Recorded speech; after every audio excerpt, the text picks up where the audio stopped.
사람들은 태어나면서 이제 세상을 살아갈 때 그것이 크든지 작든지 삶에서 문제를 가지고 살아갑니다.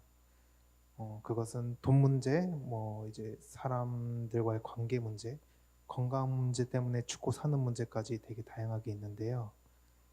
여기서 중요한 것은 문제가 있는 것뿐 아니라 사람들은 나 자신에게 삶의 문제에 집중을 한다는 것입니다.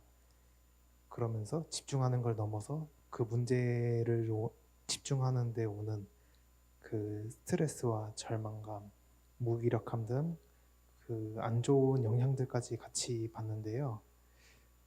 하지만 여기서 이제 그리스도인들 대부분은 예수 그리스도께서 모든 문제를 해결하시고 우리에게 세상을 이길 수 있는 권세를 주셨다는 건 알고 있을 겁니다. 하지만 그 문제들을 직면했을 때 좀처럼 해결되지 않는 이유는 무엇일까요? 이것을 좀 더 본질적으로 볼 때 우리가 겪고 있는 그 문제들이 정말 근본적인 원인들일까요? 예를 들어서 돈이 100만 원이 없어서 고통을 겪는 사람들이 100만 원이 채워진다고 그 사람의 문제가 해결될 것일까요? 또 다른 문제로 직장 동료나 친구들과의 관계에 트러블이 있는데 그것이 화해를 하고 잘 지내는 걸로 얘기가 끝나면 정말 그 사람의 근본적인 문제가 해결된 것일까요? 우리는 이 사실에 집중을 해야 됩니다. 이 예시를 단순히 상황적으로 보면은 재정의 결핍이 채워지고 관계의 회복이 일어났기 때문에 그 순간 그 상황의 문제는 해결된 것이 맞습니다. 하지만 우리가 삶을 살아가면서 겪는 문제의 근본적인 원인은 단순 우리 문제가 일어나면 고군분투하고 해결이 되고 이런 삶이 반복되는 것이 아닙니다.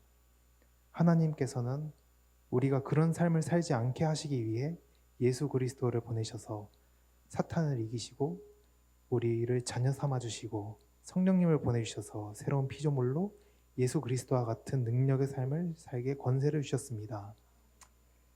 그렇게 모든 걸 다 주셨고 그리스도인들은 그것을 믿는다고 하지만 우리가 문제에 집중하고 고군분투하는 근본적인 이유는 그것은 내가 하나님이 모든 것을 이루었다고 하는 것을 온전히 믿지 못해서입니다.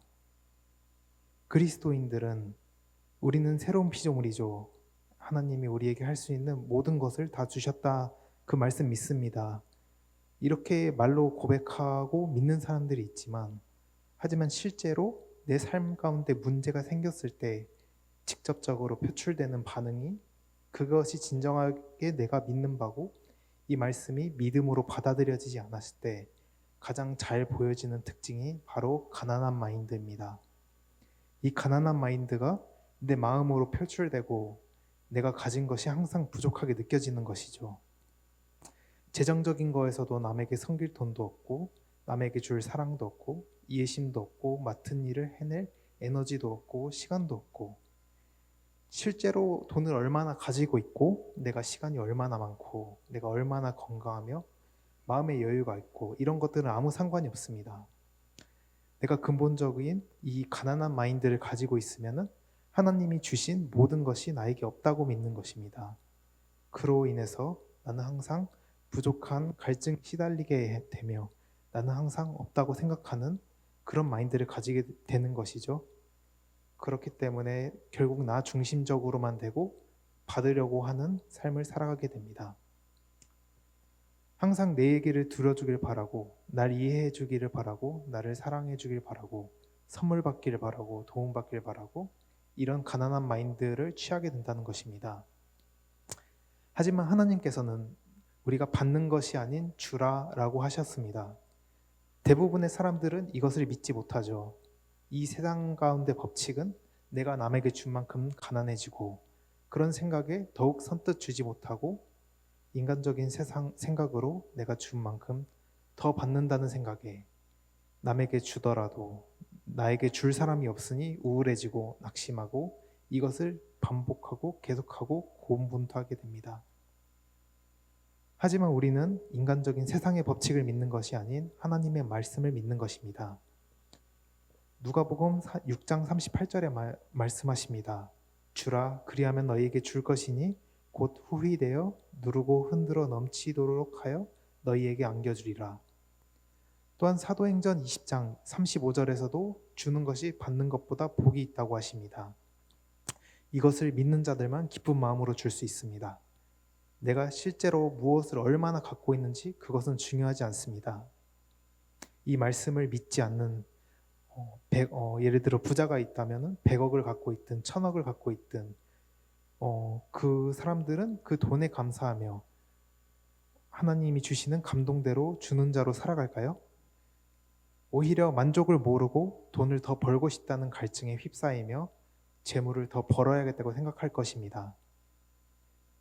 또한 인간관계는 어떨까요? 인간관계는 뭐든 받으려고 할 때 꼬입니다. 서로가 나를 위로해 주길 바라고, 날 사랑해 주길 바라고, 날 배려해 주길 바라고 서로 양쪽 다 받으려고만 하니 문제가 해결될 수 없습니다. 또 누가 내게 주더라도 내 마음에 100% 드는 경우는 거의 없을 것이기에 거의 만족이 없습니다. 고로 이것의 해결책은 남에게 바라지 않고 내가 주는 것입니다. 내가 기쁜 마음으로 줄 수 있는 것은 하나님께서 말씀으로 약속하셨기 때문입니다. 부족함이 없으시고 모든 것이 넘치시는 하나님께서는 내가 주면 넘치도록 채워주시겠다고 약속하셨습니다. 이렇게 내가 하나님께서 모든 것을 주셨고 내가 그것을 받은 자라는 말씀을 믿음으로 취할 때 내가 가지고 있는 문제는 더 이상 문제가 아닌 감사함과 평안으로 바뀌게 될 것입니다. 두 번째는 우리는 어떤 일이 있을 때 너무나도 많은 상황과 조건을 보고 불가능하다고 판단합니다. 하지만 말씀은 그렇게 말하지 않습니다. 본문 말씀을 다시 믿음으로 선포하도록 하겠습니다. 예수께서 이르시되 할 수 있거든이 무슨 말이냐 믿는 자들에게는 능히 하지 못할 일이 없느니라 하시니 아멘. 이 말씀을 믿는 자들에게는 능히 하지 못할 일이 없다고 하십니다. 제가 이 본문전 22절을 읽어보겠습니다. 귀신이 그를 죽이려고 불과 못에 자주 던졌나이다. 그러나 무엇을 하실 수 있거든 우리를 불쌍히 여기사 도와주시옵소서. 22절에서 그 귀신 들린 아이의 아버지는 문제에 직면했습니다. 그 문제는 자신의 아들이 귀신에 들렸던 것이고 문제가 해결되기를 간절히 바라는 거였습니다. 하지만 그 아버지는 문제를 해결하기 바랬던 것만큼 예수 그리스도께서 그 아이를 고쳐주실 거라는 믿음보다는 아이가 지금 귀신 들렸다는 그 문제에 집중하고 있는 게 보입니다. 예수님께서는 그런 아비를 믿는 자에게 능히 하지 못할 일이 없다고 하셨습니다. 예수님이 보시는 것은 달랐습니다. 그 상황의 문제를 보신 게 아닌 오로지 믿음으로 귀신을 쫓아낸 결과를 보신 것입니다.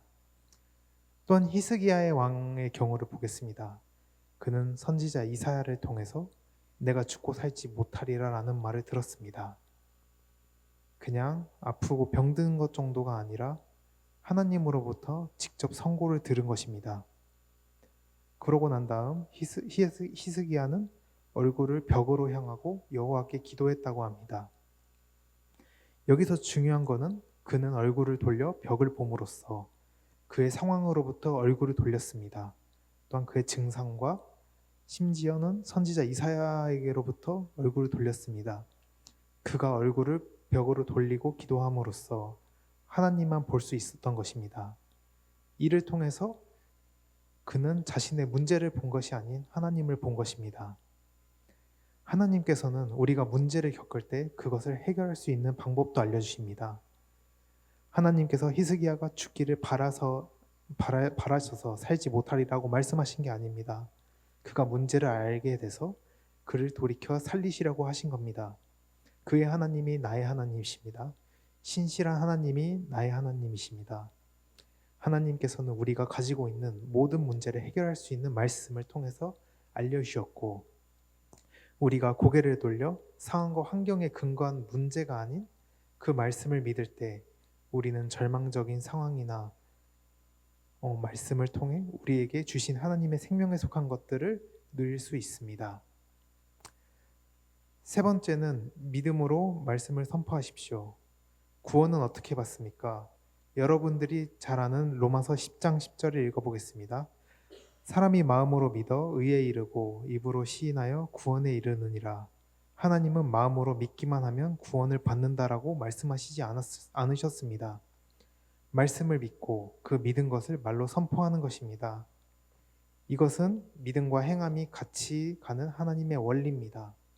고린도후서 4장 13절에도 이렇게 말씀하십니다. 기록된 바 내가 믿었으므로 말하였노라 한 것 같이 우리가 같은 믿음의 영을 가졌으니 우리도 믿음으로 또한 말하노라. 내가 원하는 것들, 바꾸고 싶은 상황들을 소망만 하지 마십시오. 그리고 우리에게 이미 주신 것들을 달라고 요구하는 것도 아닙니다. 우리가 할 것은 하나님이 우리를 위해서 예수 그리스도를 통해 이뤄놓으신 모든 것이 말씀에 있습니다. 이 말씀을 이미 이루어 주심을 감사함으로 선포하십시오. 예수님은 설명과 설득이 아니라 오직 말씀을 선포하심으로 사역하셨고 그 결과 항상 승리하셨습니다. 예수 그리스도의 승리의 능력이 우리 안에 있고 우리는 세상이 감당하지 못하는 자임을 다시 인식하십시오. 우리에게 문제는 더 이상 문제가 아니며 삶 가운데 항상 승리자임을 인식하십시오. 하나님이 말씀으로 세상을 창조하셨던 그 창조의 능력이 내가 믿음으로 선포할 때 이 땅 가운데 풀어집니다. 마지막으로 하나님과의 관계에 대해 집중하십시오. 하나님은 당신을 사랑하십니다. 아들을 십자가에 보내셔서 우리에게 그 사랑을 확증하신 분이십니다. 내가 하나님을 얼마나 잘 알고 있는가에 따라서 그분을 더욱 신뢰하고 그분이 얼마나 나에게 차고 넘치게 주고 싶어 하시는 분이신지를 더욱 잘 알 수 있게 됩니다. 그러기 위해선 말씀을 더욱 더 아십시오. 기도를 통해서 하나님과의 교제의 시간을 가지십시오. 하나님을 더욱 사랑하시고 내가 하나님을 위해 일을 얼마나 하고 섬기는 것, 물론 그거 중요합니다. 하지만 하나님께서 가장 원하시는 것은 마음에 하나님의 말씀을 스스로 심고 성령님과의 직접적인 교제를 통해 갖는 그 나와 하나님의 친밀한 관계입니다. 나머지는 그 다음에 나오는 것이지 하나님이 우리에게 원하시는 것, 그것은 바로 하나님과의 긴밀한 교제라는 것을 인식하시기 바랍니다. 내가 그분과의 관계가 더욱 긴밀할수록 내가 그분을 더 잘 알 수 있게 됩니다. 또한 그 사랑의 하나님은 우리가 더 행복하고 생명에 속한 모든 것을 누리게 하고 싶어 하십니다. 단순히 문제 해결을 하기 위하여 하나님을 찾는 삶이 아닌 하나님과의 긴밀한 관계를 통하여 주님을 더욱 알며 세상 만물을 지으시고 모든 것의 주인인 하나님이 날 사랑하시고 영이신 성령님이 내 안에 계신다는 것을 이것이 단순히 아는 것이 아닌 계시로 받기를 주님의 이름으로 축복합니다.